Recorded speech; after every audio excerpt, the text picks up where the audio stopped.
నటసింహం బాలయ్య నటి సంయుక్త మీనన్తో కలిసి ఏలూరు నగరంలో సందడి చేశారు. ఏలూరు స్థానిక బస్టాండ్ దగ్గరలో కొత్తగా ఏర్పాటు చేసిన ఓ నగల దుకాణాన్ని సంయుక్త మీనన్తో కలిసి బాలయ్య ప్రారంభించారు. అయితే ఈ కార్యక్రమానికి బాలయ్య వస్తున్నాడని తెలుసుకున్న అభిమానులు పెద్ద సంఖ్యలో అక్కడికి చేరుకున్నారు. దీంతో ఆ ప్రాంగణమంతా జై బాలయ్య నినాదాలతో మారుమరోగింది.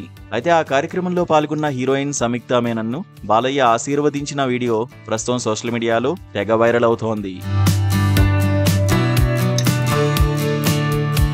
ఏలూరులో నగల దుకాణాన్ని ప్రారంభించిన అనంతరం తిరిగి ఎయిర్పోర్టుకు చేరుకున్నారు బాలయ్య, సంయుక్త మీనన్. ఎయిర్పోర్ట్ నుంచి కారులో ఇంటికి వెళ్లే టైంలో బాలయ్య బాయ్ చెబుతూ తన స్టైల్లో సంయుక్త మీనన్కు షేక్ హ్యాండ్ ఇచ్చి ప్రేమగా దగ్గరకు తీసుకున్నాడు. ఆ తర్వాత సంయుక్త మీనన్ బాలయ్య పాదాలకు నమస్కరించింది. ఇక ఇది గమనించిన బాలయ్య చాలా ఉన్నతంగా వ్యవహరించాడు. ఎంతో ప్రేమగా దీర్ఘాయుష్మాన్ భవ అంటూ సంయుక్త మీనన్ను ఆశీర్వదించాడు. బాలయ్య పైకి మాత్రమే సీరియస్ గా ఉంటాడు, కానీ ప్రతి ఒక్కరికి గౌరవం ఇస్తాడు అనడానికి ఈ వీడియో సాక్ష్యం అంటున్నారు అభిమానులు.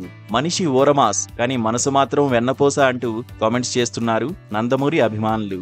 ఇంకొందరైతే ఏంటి బాలా బ్రో, నీ మనసు బంగారం బ్రో అంటూ ఆసక్తికరమైన కామెంట్స్ రాసుకొస్తున్నారు.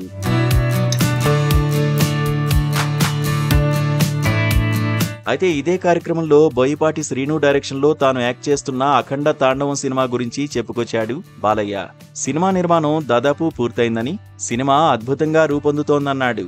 ఇకపోతే తన బర్త్డే సందర్భంగా రిలీజ్ అయిన అఖండ తాండవం టీజర్ కు ప్రేక్షకుల నుంచి అద్భుతమైన స్పందన లభించిందని హ్యాపీగా ఫీల్ అయ్యాడు. తన కెరీర్ లోనే ఫస్ట్ టైం అఖండ తాండవం సినిమాతో పాన్ ఇండియా బాక్సాఫీస్ బరిలో దిగనున్నాడు బాలయ్య. మరోవైపు ఈ చిత్రాన్ని సెప్టెంబర్ 25న రిలీజ్ చేయనున్నారు మేకర్స్. ఎన్నో అంచనాలతో తెరకెక్కుతున్న ఈ సినిమాపై అటు నందమూరి అభిమానుల్లోనే కాకుండా సాధారణ ప్రేక్షకుల్లో కూడా భారీ ఎక్స్పెక్టేషన్స్ ఉన్నాయి.